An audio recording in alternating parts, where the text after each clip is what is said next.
जी, अस्सलाम वालेकुम। आज के दिन एक मरतबा फिर से आईनी तरमीम के हवाले से गुफ्तगू करूँगा। ताज़ा तरीन सूरत हाल आपको बताऊँगा। अगरचे ये खबर चलवाई गई कि फ़िलहाल गैर मुअय्यना मुद्दत के लिए मुलतवी कर दिया गया, जबकि जो इत्तलात हैं वो यही हैं कि सिलसिला उसी ज़ोर-शोर से जारी है। सिर्फ़ थोड़ा-सा गैप आएगा। जो मामलात तय नहीं किए जा सके ज़ोर, ताकत, ज़बरदस्ती के ज़रिए उनको अगले 2-4 दिन में सॉर्ट आउट कर लिया जाएगा।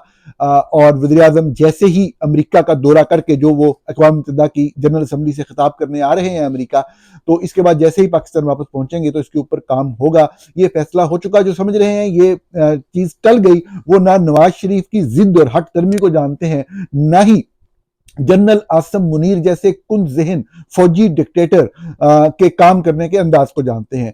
इन लोगों का कभी भी पाकिस्तान के साथ कोई मफाद नहीं होता। इनका मफाद ज़ाती मफाद होता है, ओहदे और ताकत का हसूल होता है।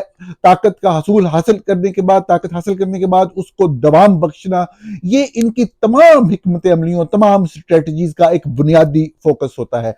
मैंने आज के दिन कोशिश की कि मैं पार्लियामेंटेरियन और खुसूसन हुकूमती जमात जो इस वक्त जो भी हुकूमत है उनकी अंडरस्टैंडिंग ले सकूं, उनकी समझ को अपने अंदर अब्जॉर्ब करने की कोशिश करूं कि फिलॉसफी क्या है। क्योंकि बहरहाल चंद लोग ऐसे हैं जो कि हमारे साथ गुफ्तगू के अंदर दावा करते हैं कि वो आइन के साथ मुखलस हैं, वो पाकिस्तान के साथ मुखलस हैं। एक पार्टी से एसोसिएशन जरूर है, एक आधी बात कोई पार्टी लीडरशिप की माननी भी पड़ती है, लेकिन इसका मतलब ये नहीं कि वो मुल्क से मुखलस नहीं। तो उस तरह के लोगों को जरा उनके ज़मीर जगाने की कोशिश की और समझने की कोशिश की कि इस तरह का शर्मनाक आईनी पैकेज जो कि 1973 के आइन की रूह के मुनाफी है, जो कि पर्सन स्पेसिफिक लेजिस्लेशन है, चंद लोगों को लाने के लिए और चंद लोगों का रास्ता रोकने के लिए, और जो ताकतवर इदारे हैं उनकी ताकत को मजीद दवाम बख्शने के लिए, मजीद जला बख्शने के लिए, तो ये क्या आइन की और मुल्क की खिदमत की जा रही है। तो जो बात करके मुझे दो लोगों से बात की और जो मुझे समझ आई कि उनका फलसफा क्या है, या उनको किस तरीके से कायल किया गया है कि जो कुछ भी आप उसको वोट कर दें, तो वो मुझे बताते हैं कि ये इमरान खान फैक्टर को कंट्रोल करने के लिए किया जा रहा है। अब ये मेरे लिए एक नई इस्तिलाह थी, एक नया टर्म था कि इमरान खान फैक्टर। अब इमरान खान फैक्टर क्या है, मैंने रिक्वेस्ट की कि मुझे समझाया जाए कि ये क्या चीज़ है, आपकी क्या समझ है।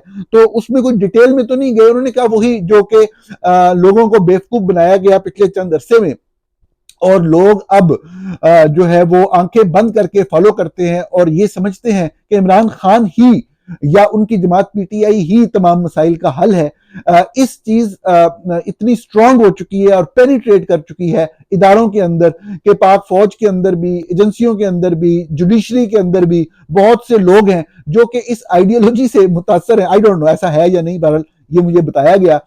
तो इन लोगों को कंट्रोल करना, इन लोगों को इस फैक्टर को कंट्रोल करना, जिसको ये इमरान खान फैक्टर का नाम देते हैं, तो इसके लिए ये तमाम आईनी तरामीम जो है की जा रही हैं ताकि किसी तरीके से इसका रास्ता रोका जा सके। इस चीज को मजीद एक्सप्लेन करने की वो मैंने कोशिश की, करवाने की कोशिश की, लेकिन मैं कामयाब नहीं हो सका क्योंकि इसके अलावा और कोई बात नहीं थी कि लोग ऐसा सोचते हैं। तो यानी कि जो बेसिकली एक स्पिरिट मुझे समझ आया हुकूमती पार्टी का, नून लीग का या इंक्लूडिंग पीपल्स पार्टी के लोगों का, वो यही है कि लोग बेवकूफ हैं। बुनियादी जो बात मुझे समझ आई ना बहुत ज्यादा कोशिश के बाद, वो यही है कि आम लोग बेवकूफ हैं, उनको समझ नहीं है।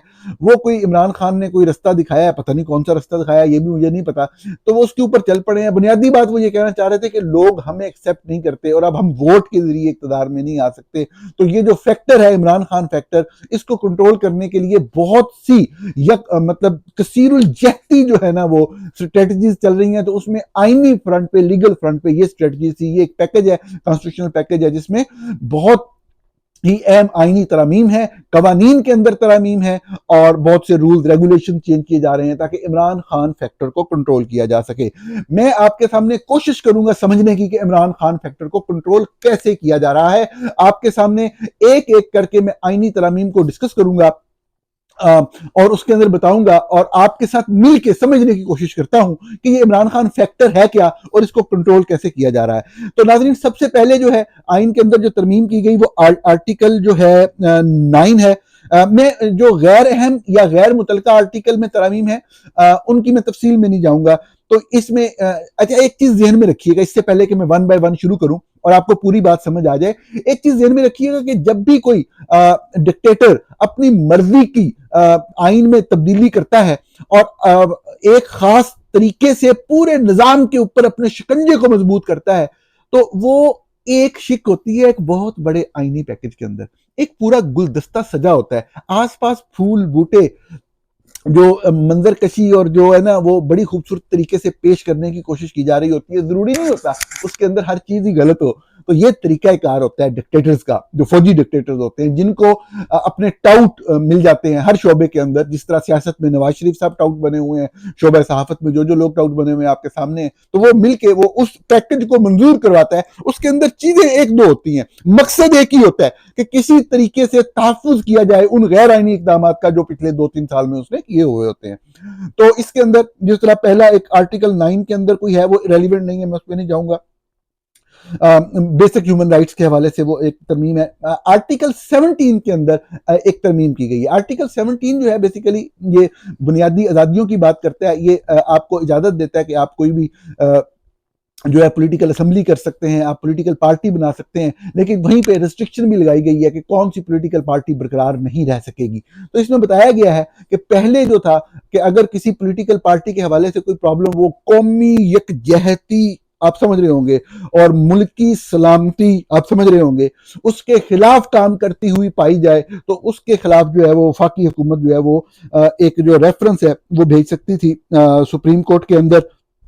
तो अब जो है उसमें उसको किया इस तरीके से गया है कि वो जो reference supreme court of Pakistan ने भेजना है वो नई बनने वाली फेडरल कॉन्स्टिट्यूशनल कोर्ट के पास जाएगा। ये उसके अंदर नई तब्दीली की गई है।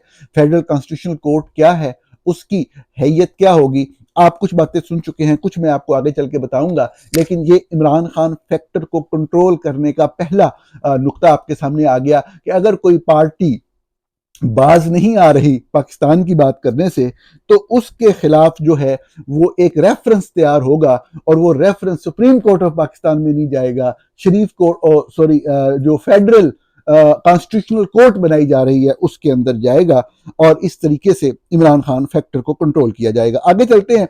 आर्टिकल 48 में एक तरमीम की गई है और ये जो आर्टिकल है 48 इसकी तरमीम भी इतनी रेलिवेंट नहीं है। वो ये है कि जो वज़ीर आज़म या काबीना या फेडरल मिनिस्टर या मिनिस्टर ऑफ स्टेट जो भी एडवाइस दें प्रेसिडेंट को, वो मानने के पाबंद होते हैं। तो इसमें से मिनिस्टर और मिनिस्टर ऑफ स्टेट काट दिया गया है, सिर्फ वज़ीर आज़म की और काबीना की बात की गई है कि वो अगर सदर को कोई एडवाइस करेंगे तो वो मानने का पाबंद होगा।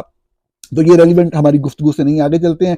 आर्टिकल 63A जो है इसमें तरमीम की गई है। ये बड़ा दिलचस्प आर्टिकल है, आप लोग बिल्कुल जानते होंगे। ये बुनियादी तौर पे जो मेंबरान असेंबली जो डिफ्लेक्ट कर जाते हैं, डिफ्लेक्शन क्लाज है ये आइन की, कि जो पार्टी की जो पार्लियामेंट्री पार्टी होती है उसकी मर्जी के खिलाफ वोट करते हैं चंद मौकों पे। कानून साजी में ये याद रखिएगा मेंबरान आजाद होते हैं, किसी भी पार्टी से मुंतखब होके आए वो आजाद हैं हमारे आइन के तहत कि कोई भी लेजिस्लेशन हो रही है, कोई भी कानून बन रहा है, वो अपना जहन इस्तेमाल कर सकते हैं, वो जिस तरफ चाहे वोट दे सकते हैं, उनके ऊपर कोई कदगन नहीं है।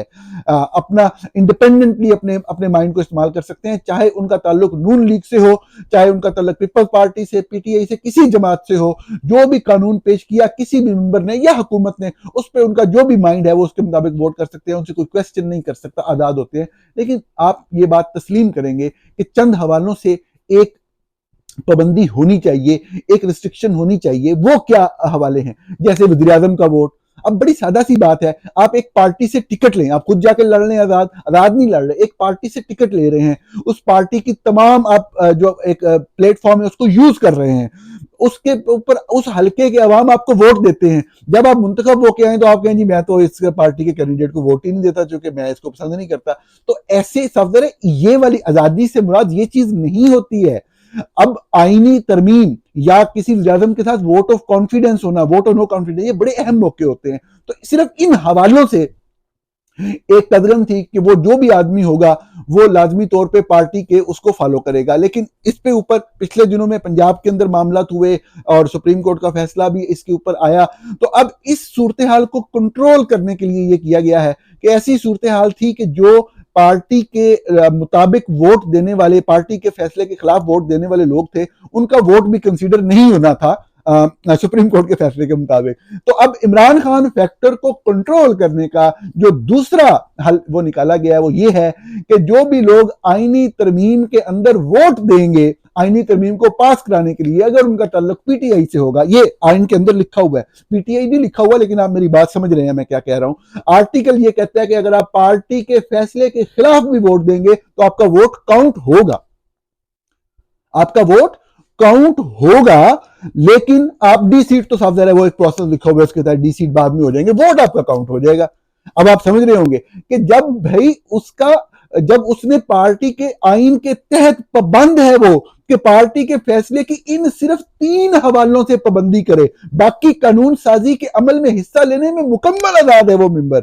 सिर्फ आइन ये कहता है कि इन 2-3 हवालों से, कि वज़ीर आज़म को वोट देते हुए या वोट ऑफ नो कॉन्फिडेंस या आइनी तरमीम में आपने वोट करते हैं, तो वहां पे लिख दिया कि नहीं वोट काउंट होगा, ताकि अपने नंबर गेम जो कम हो रही है वो पूरी हो जाए। इतनी दिलचस्प सूरत हाल है नाज़रीन कि आइन के अंदर तरमीम के हवाले से तरमीम हो रही है, तरमीम के लिए वोट पूरे नहीं, तो उसी तरमीम के अंदर जो है ये तरमीम शामिल की जा रही है कि वोट काउंट हो जाएगा। तो आप खुद फैसला करें, अगर आपने मेरी बात को फॉलो किया, जहन से समझें, सोचें कि ये बात अकल को समझ आती है, अकल के मियार पे पूरा उतरती है कि आईनी तरमीम का हक दे रहे हैं, वोट पूरे नहीं है, उसी के अंदर तरमीम डाल रहे हैं और उन टूटे हुए लोगों के वोट बीच में डालना चाह रहे हैं। तो क्या ऐसे टूटे हुए वोट डालने से जब ये वाली तरमीम की जाएगी तो क्या ये तरमीम नाफजुल अमल होगी? कम से कम इसमें ही आप अपनी इतनी अक्सरियत तो कर लें कि आपकी बात किसी को समझ भी आए। पार्लियामेंट पहले से नामुकम्मल, मैं बहुत दफा अर्ज कर चुका हूं, सुप्रीम कोर्ट हुक्म दे चुकी, सुप्रीम कोर्ट के हुक्म के ऊपर अमल दरामद नहीं हुआ, पार्लियामेंट नामुकम्मल है। साफ ज़ाहिर है जब तक मुकम्मल नहीं होती, जब तक अहम तरीन चीजों के फैसले नहीं होते, तो पार्लियामेंट लेजिस्लेशन कर ही नहीं सकती। अगर कोई कानून साजी की हद तक उसकी ताकत को मान भी लिया जाए तो आइन के अंदर तरमीम, आइन में तरमीम बहुत बड़ा मामला, बहुत अहम मसला, मुल्क की बुनियाद होती है आइन, आइन के ऊपर पूरी कौम खड़ी होती है। आइन सोशल कॉन्ट्रैक्ट होता है, वो मुआशरती मुआहिदा होता है जिसके तहत मुख्तलिफ तरह के लोग मिलकर एक कौम की तरह रहने के ऊपर जो है वो फैसला करते हैं। अगर आइन के साथ इस तरह का मजाक और तमस्कुर किया जाएगा तो आप यकीनन पाकिस्तान की बुनियादें हिला रहे हैं। नाज़रीन आगे चलते हैं। आर्टिकल 68 जो है उसके अंदर 63 के बाद मैंने बता दिया आपको, 68 के अंदर तरमीम की गई है और 68 के अंदर जो तरमीम है ये भी आप कह लें कि चंद इरेलीवेंट चीजों में से है कि पहले था कि सुप्रीम कोर्ट का जो जज होगा उसके कंडक्ट पे बात नहीं होगी, तो अब फेडरल शरीयत कोर्ट का जज भी आ गया, उसके ऊपर बात नहीं होगी। आर्टिकल 78 और आर्टिकल 81 जो हैं ये बेसिकली फेडरल कंसोलिडेटेड फंड के हवाले से और चंद हवालों से डिस्कस करते हैं कि उसके अंदर सुप्रीम कोर्ट और हाई कोर्ट का जिक्र था, तो अब फेडरल शरीयत कोर्ट नहीं आई है तो वो डाला जा रहा है। रेलिवेंट नहीं, मैं इसलिए तफसील में नहीं जा रहा, कोई आपके लिए दिलचस्पी का अमल रखने वाली बात नहीं है। आर्टिकल 100 में ये था कि जो अटॉर्नी जनरल है वो प्रोसीडिंग का हिस्सा बन सकता है पार्लियामेंट में, तो आर्टिकल 100 जो है वो उसके तहत प्रेसिडेंट जो है वो अटॉर्नी जनरल को अपॉइंट करता था जो कि सुप्रीम कोर्ट का जज बनने का अहल होता था। तो अब उसमें अहलियत में फेडरल कॉन्स्टिट्यूशनल कोर्ट को भी अलाउ कर दिया गया है। पहले जो 111 आर्टिकल जो है आइन का 111 अटॉर्नी जनरल जो है वो प्रोसीडिंग का हिस्सा बन सकता था प्रोविंशियल असेंबली का, और इसमें अब जो किया गया है वो एडवाइजर जो होगा वो भी बन सकेगा। 175 जो आर्टिकल है जो कि डील करता है 175 एक अपॉइंटमेंट किस तरह से होगी जजेस की, तो उसमें काफी तरामीम की गई हैं। और ये जो तरामीम है इस तरामीम में अगर आप देखें तो बुनियादी तौर पे इसमें एक तो शामिल किया गया है कि जुडिशियल कमीशन जो है वो फेडरल कॉन्स्टिट्यूशनल कोर्ट जो नई कोर्ट बन रही है उसके जजेस को भी अपॉइंट करेगा।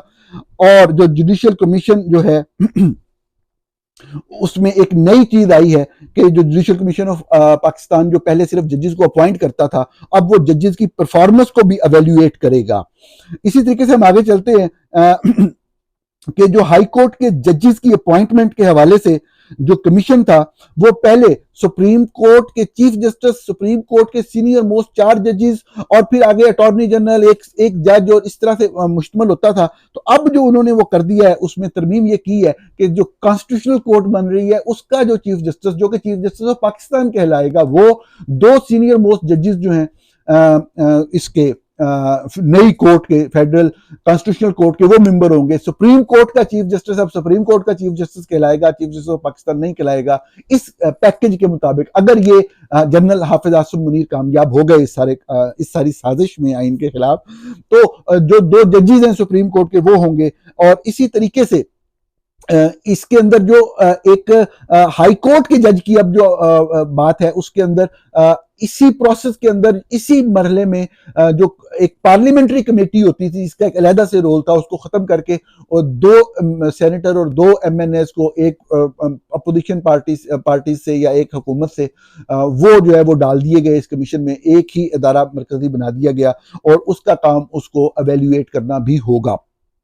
जो भी परफॉर्मेंस है हाई कोर्ट के जजेस के ट्रांसफर के हवाले से, पहले जो सदर ममलकत है वो एक हाई कोर्ट के जज को दूसरी हाई कोर्ट के जज के तौर पे ट्रांसफर कर सकता था, उस जज की मर्जी से, चीफ जस्टिस ऑफ पाकिस्तान से पूछ के और मुतलका हाई कोर्ट से पूछ के। अब ये जो है प्रेसिडेंट वो रिकमेंडेशन देगा जो जुडिशल कमीशन ऑफ पाकिस्तान है, तो उसके मुताबिक वो तब्दीली कर सकेंगे। इसी तरीके से आर्टिकल 175 बी आइन के अंदर शामिल किया गया, जिसके तहत जो मैं बार बार जिक्र कर रहा हूं कि फेडरल कॉन्स्टिट्यूशनल कोर्ट जो है वो बनाई जाएगी। तो फेडरल कॉन्स्टिट्यूशनल कोर्ट का एक चीफ जस्टिस होगा और उसके आगे नंबर ऑफ जजेस नहीं बताए गए। वो कहा गया है कि पार्लियामेंट डिटरमिन करेगी कि कितने होंगे, लेकिन तमाम सूबों से बराबर की बुनियाद पे जजेस जो हैं वो लिए जाएंगे।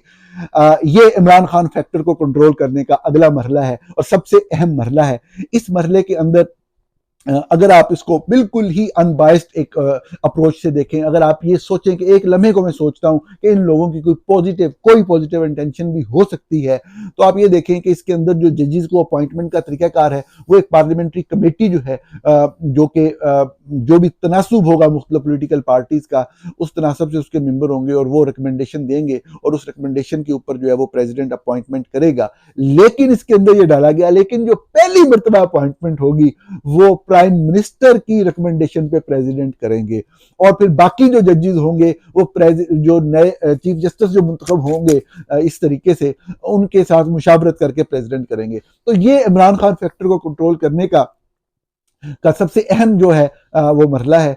आप देखें कि बदनीयती इससे 100% साबित होती है कि अगर आप एक कोर्ट बना ही रहे हैं, अगर आपने फैसला कर ही लिया है कि ये चीज करनी है, तो पहली बात तो ये है, सबसे पहली बददियानती इसके अंदर क्या है कि आप फिर पहले दिन से ही वो प्रोसेस रखें अपॉइंटमेंट का, यानी कि आप अपनी मर्जी के बंदे को, जस्टिस काजी फाइज ईसा को पहला चीफ जस्टिस बनाना चाहते हैं, तो इसलिए आपने क्या किया कि आपने उसका तरीकाकार पहली मर्तबा के लिए मुख्तलिफ रख दिया कि जो प्राइम मिनिस्टर है वो रिकमेंडेशन देगा और प्रेसिडेंट अपॉइंट करेगा, यानी कि अपनी मर्जी का वज़ीर आज़म अपनी मर्जी का अपने मतहत को जो है वो अपॉइंट कर देगा। ये तो बहुत ही गलत बात है।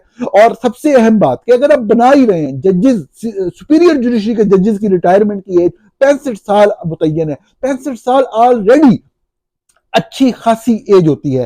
प्रॉब्लम आते हैं पाकिस्तान के अंदर, हेल्थ के वो स्टैंडर्ड्स नहीं है, बजाय इस एज को कम किया जाए, उसको उल्टा बढ़ाने की तो खैर बात थी नहीं, बुनियादी तौर पे अपने करीबी लोगों को आगे लाना था। आप अगर कभी अगले किसी स्टेज पे जाके तमाम पॉलिटिकल पार्टीज एक कंसेंसस के साथ अगर एक कॉन्स्टिट्यूशनल कोर्ट बनाते भी हैं, तो जो बुनियादी तरीन असूल उसमें रखना होगा वो ये होगा कि रिटायरमेंट की एज 65 ईयर्स ही हो। सुप्रीम कोर्ट के अंदर जो जजेस हैं बिल्कुल आप उनको लेके आए, उनसे पूछ लें अगर वो आना चाहते हैं, उनका इंटरेस्ट है और आप समझते हैं। मैं तो उन लोगों में से हूं जिन्होंने पूरी जिंदगी एडवोकेसी की इस चीज की कि पार्लियामेंट का एक रोल होना चाहिए जजेस अपॉइंटमेंट के अंदर, लेकिन अब बदयांती करेंगे तो गलत होगा, उसको तनकीद किया जाएगा, उसको रोका जाएगा किसी भी तरीके से। आपके जेल में सर्टन ऑब्जेक्टिव्स हैं कि ये हासिल करने हैं, इमरान खान को फिक्स करना है, पीटीआई को फिक्स करना है, अच्छा उसके लिए बंदे भी अपने लगाने हैं, अपनी मर्जी के बंदे लगाने हैं। जस्टिस काजी फाइज ईसा इंतहाई कंट्रोवर्शियल पर्सनैलिटी है, मैं पहले अर्ज कर चुका हूं, इसमें किसी का साथ देने या मुखालफत करने की बात नहीं। उनके खिलाफ जो लंदन में उन्होंने अपार्टमेंट्स लिए वो गलत तरीका था और उन्होंने बिल्कुल डिक्लेयर नहीं किए थे, ये बात साबित शुदा बात है। इसके अंदर जितनी भी तवीलें घड़ी गई, सबसे बड़ी वजह पाकिस्तान आर्मी का, फौज का, आईएसआई का उस सारे मामले में इन्वॉल्व होना था। ये वो वाहिद वजह थी जिसकी वजह से उस वक्त उस मामले के ऊपर बहुत से लोग क्लियर पोजीशन नहीं लेते थे। वो बहुत ही कंट्रोवर्शियल इंसान है। सबसे बड़ी बात यह है कि जब हम जैसे लोग ये समझते थे कि उनकी एक जाती मुखासमत जो है इमरान खान से है, इमरान खान बिल्कुल गलत होंगे उनके मामले में प्रोसीड करने में, लेकिन मुखासमत बन गई, उनको उनके मामले में या उनकी पार्टी के मामले में जज नहीं बनना चाहिए था, वो बने। तो उन्होंने अपने 22 का इजहार किया, तो इसके बाद वो किसी भी इस तरह की आला अदालती प्लेटफॉर्म के सरबराह नहीं बन सकते, उसका हिस्सा नहीं बन सकते। ये बात गलत होगी, इसको हर पैमाने हर लेवल पे गलत कहा जाएगा। सबसे अहम बात यह थी कि आपने कॉन्स्टिट्यूशनल कोर्ट अगर बनाने जा ही रहे थे तो आप अगर सब लोगों को, सब तमाम पॉलिटिकल फोर्सेस को आप इत्मीनान में लेते और आप उसका ऐसा तरीकाकार अगर वजह कर रहे थे तो वो पहले दिन से वो होता। पहली मरतबा आप लिख रहे हैं कि प्राइम मिनिस्टर जो है वो करेंगे रिकमेंड और उसके ऊपर प्रेसिडेंट जो है वो उसको अपॉइंट करेंगे, और दूसरी तरफ आप ये कह रहे हैं कि जो है उसकी उम्र भी 68 ईयर्स होगी। उम्र आप कैसे बढ़ा सकते हैं सिर्फ अपने लोगों को एडजस्ट करने के लिए? 68 बहुत ज्यादा एज लिमिट है पाकिस्तान के अंदर। अब उस वक्त इंसान जो है वो साफ जाहिर है कि उसका उस हिस्से में आके, हर किसी का नहीं, यकीनी तौर पे एक आधी एग्जांपल हो सकती है, कोई बंदा सेहतमंद माइंड और बिल्कुल दिलेरी के साथ वो काम कर रहा हो, लेकिन बहुत प्रॉब्लम आ जाते हैं। आपका दबा लेना उसको बहुत आसान हो जाता है। क्यों सिस्टम को उठा के फौज और ISI के की झोली में अंदर फेंका जा रहा है? क्यों कोई बंदा जो सैनिटी रखता है, जो रैशनल थिंकिंग या रैशनल अप्रोच रखता है, वो सामने आके इस चीज को नहीं रोकता? बिल्कुल, अगर आपने बनाना भी है कॉन्स्टिट्यूशनल कोर्ट, पहले दिन से एक तरीका हो, उसी तरीके के मुताबिक पहले दिन से अपॉइंटमेंट हो, किसी को कोई एतराज नहीं होगा, किसी भी जमहूरियत पसंद को कोई एतराज नहीं होगा। अगर आपने बनानी ही है तो पहले दिन से ये चीज क्लियर हो कि उसकी एज 65 हो, अपने बंदों को एडजस्ट करने के लिए वो कर लें। बाद में जो होता है होता रहे, वो बात की बात है। पॉलिटिकल चीजें बिल्कुल अलग है, लेकिन अब बदयांती के ऊपर मबनी चीफ जस्टिस ऑफ पाकिस्तान का ओहदा आप डिफाइन कर रहे हैं और आप इस तरह बदयांती से सारे फैसले करके आगे चलना चाहते हैं। यकीनी तौर पे आप सिस्टम को पूरे कंट्रोल में ले चुके हुए हैं, यकीनी तौर पे आप अपनी मर्जी से फैसले करवाने की पोजीशन में हैं, लेकिन पाकिस्तान के साथ इतनी दुश्मनी ना करें, पाकिस्तान को तबाही की उस दहाने तक ना लेके जाएं जिससे वापसी का कोई रास्ता किसी बाद में आने वाले के लिए भी बाकी ना रहे। नाज़रीन, ये अहम चीजें थी। अगर कोई और अहम चीजें हुई मैं अगले व्लॉग में जरूर अर्ज करूंगा। आपका व्लॉग देखने का बहुत शुक्रिया।